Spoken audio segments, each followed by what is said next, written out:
الله الرحمن الرحيم إن الله وملائكته يصلون على النبي يا أيها الذين آمنوا صلوا عليه وسلموا تسليما اللهم صل على سيدنا ومولانا محمد معدن الجود والكرم وآله وأصحابه وبارك وسلم. أعوذ بالله من الشيطان الرجيم. بسم الله الرحمن الرحيم. إذ أوى الفتية إلى الكهف فقالوا ربنا آتنا من لدنك رحمة وهيئ لنا من أمرنا رشدا فضربنا على آذانهم في الكهف سنين عددا. جب ان نوجوانوں نے غار میں پناہ لی پھر بولے اے ہمارے رب ہمیں اپنے پاس سے رحمت دے اور ہمارے کام میں ہمارے لیے راہ یابی کے سامان کر. تو ہم نے اس غار میں ان کے کان پر گنتی کے کئی برس تھپکا یعنی گہری نیند سلایا.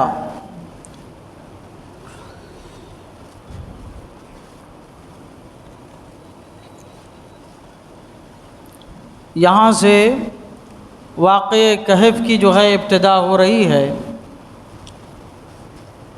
اذ کے معنی آتے ہیں جب، اور اس سے پہلے اذکر پوشیدہ یعنی یاد کر.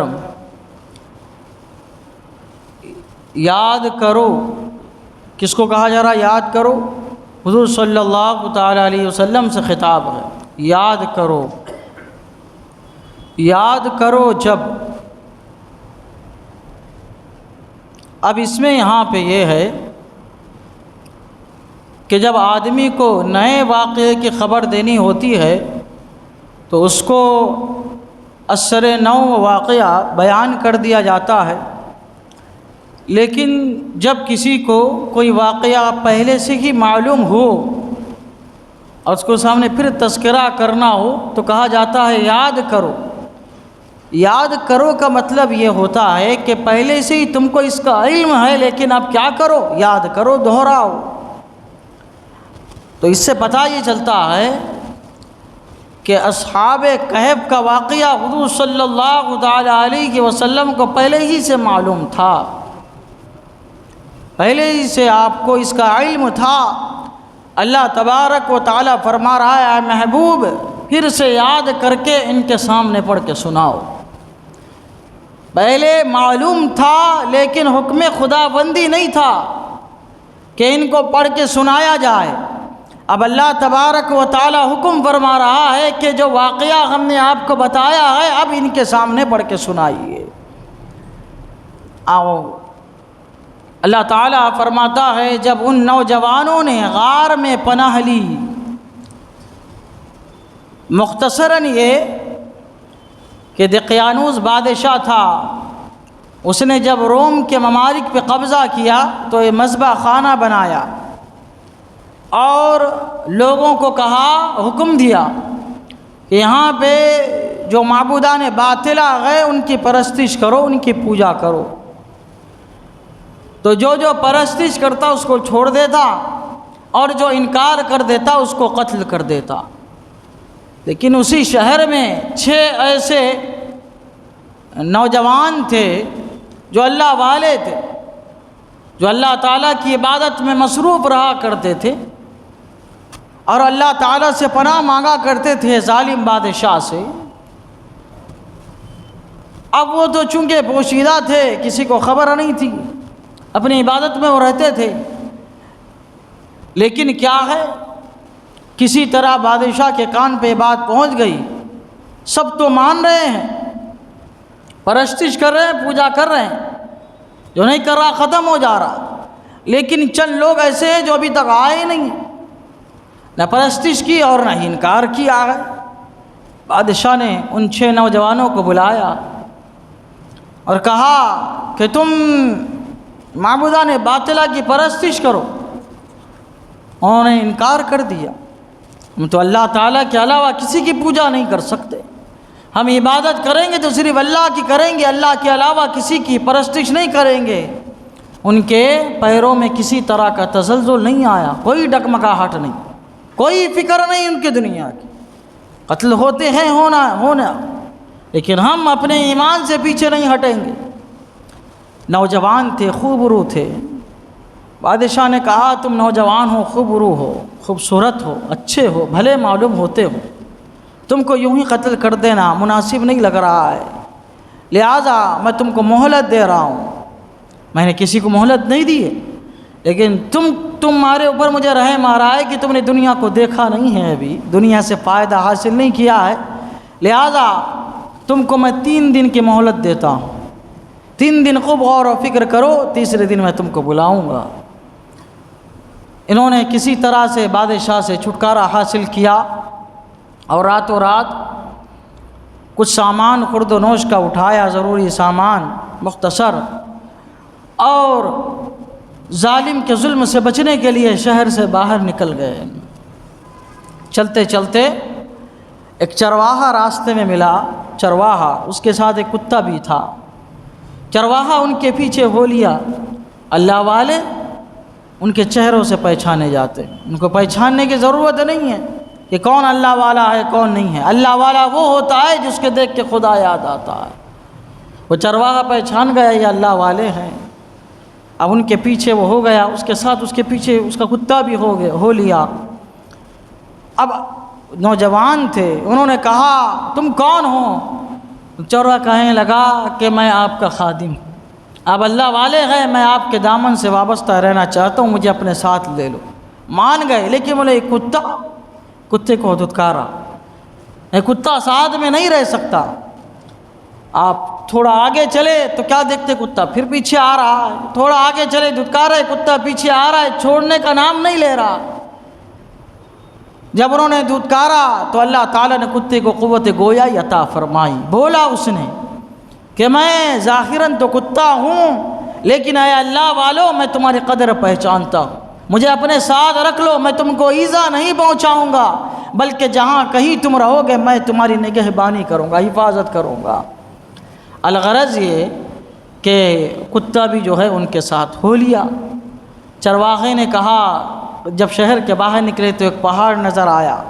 چرواہے نے کہا یہ پہاڑ ہے، اس میں غار ہے، کوہ ہے، اس میں کہف معنی کوہ کو کہتے ہیں، جو وسیع و عریض ہو، اس میں رہائش کی کافی جگہ موجود ہو، یہ کوہ ہے، ہم کو یہاں پہ رک جانا چاہیے، بہت مناسب جگہ ہے۔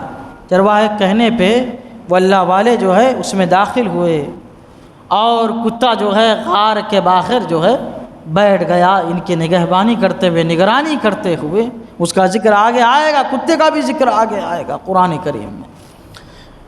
اب وہ وہاں پہ سوئے، وہاں پہ جب اندر داخل ہوئے تو اللہ تبارک و تعالی فرماتا ہے کہ انہوں نے دعا کی۔ کیا دعا کی؟ ربنا آتنا من لدنک رحمہ، اے ہمارے رب ہمیں اپنے پاس سے رحمت دے، وہیئ لنا من امرنا رشدا، اور ہمارے کام میں ہمارے لیے راہ یابی کے سامان پیدا کر، یعنی عبادت و ریاضت کے اور ظالم کے ظلم سے نکلنے کے اور ایمان پر ثابت قدم رہنے کے راستے ہمارے لیے پیدا فرما۔ غار میں داخل ہونے کے بعد انہوں نے اللہ تبارک و تعالیٰ سے رحمت کی دعا کی۔ اللہ تبارک و تعالیٰ نے ان کی دعا کو قبول فرمایا۔ اللہ تعالیٰ فرماتا ہے تو ہم نے اس غار میں ان کے کان پر گنتی کے کئی برس تھپکا دے دیا، گہری نیند ان کو سلایا۔ جب وہ سو گئے تو اللہ تبارک و تعالیٰ فرماتا ہے گنتی کے سال میں نے ان کو سلا دیا، گہری نیند سلا دیا۔ اب وہ کتنے سال تھے؟ کتنے؟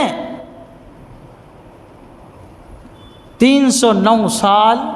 وہ جب سوئے تو سوتے ہی رہے، سوئے وہ جب تو 309 سال یہ لوگ کیا ہے؟ سوتے ہی رہے، اور ان کا کتا جو ہے ان کے ساتھ ہی رہا۔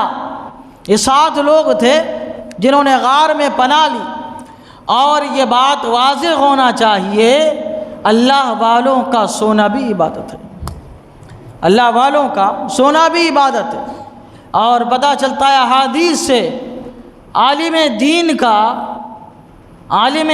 کا جاگنا اور علم دین حاصل کرنا یا سکھانا یہ عبادت ہے، اسی طرح عالم دین کا سونا بھی عبادت ہے۔ عالم دین کے چہرے کی زیارت کرنا یہ بھی عبادت ہے، تو یہ تو اللہ والے تھے، ان کا کیا عالم ہوگا۔ اللہ تبارک و تعالیٰ کے فضل و کرم سے یہ سوئے، یہ عبادت کے عادی حضرات یہ سوئے، یعنی ان کا سونا بھی کیا تھا، یہ اللہ کی نشانیوں میں سے ایک نشانی قرار پایا، اور ان کا سونا بھی عبادت میں شمار ہوا۔ یہ سوئے، لیکن آدمی اور کیسا سوئے؟ ایسا سوئے جیسا کہ ہم جب سوتے ہیں، اللہ تبارک و تعالیٰ فرماتا ہے کہ ہم نے ان کے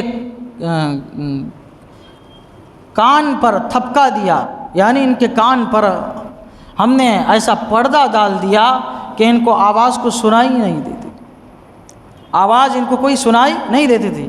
آواز سنائی دے گی تو ڈسٹرب ہوگا، خلل واقع ہوگا، تو اللہ تعالیٰ نے ان کے کانوں میں پردے ڈال دیے تھے، باہر کی آواز ان کو سنائی، کسی بھی طرح کے شور و غل کی آواز ان کو سنائی نہیں دیتی تھی، اور یہ گہری نیند سوئے۔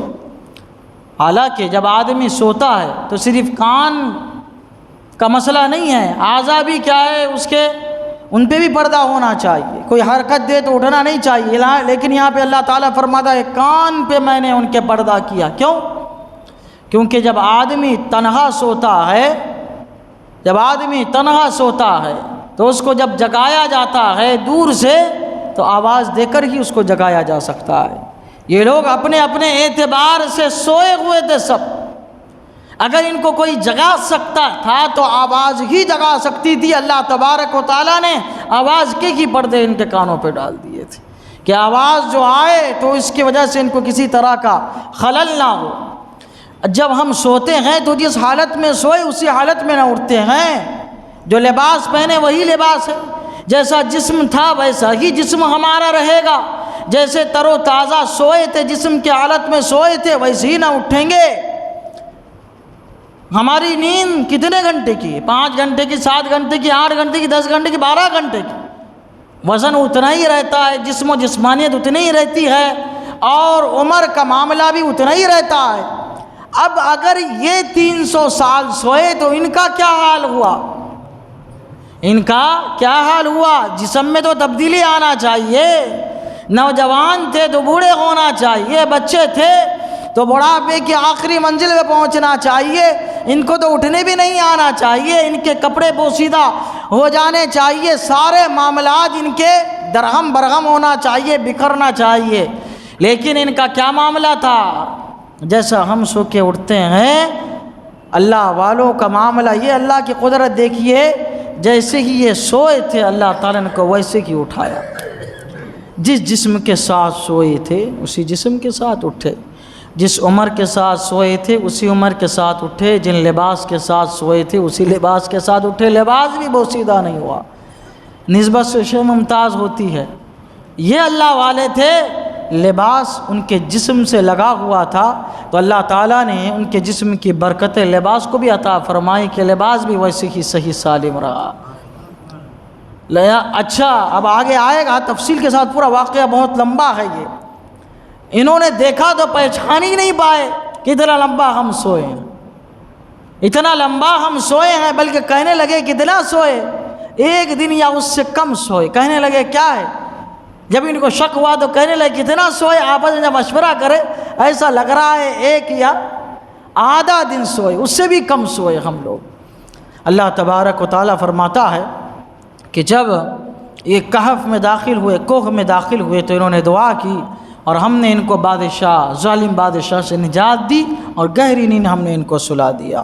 اللہ تعالیٰ کی بارگاہ میں دعا ہے قرآن شریف سیکھنے سمجھنے، اس کے مطابق ہم سب کو عمل کرنے کی توفیق عطا فرمائے۔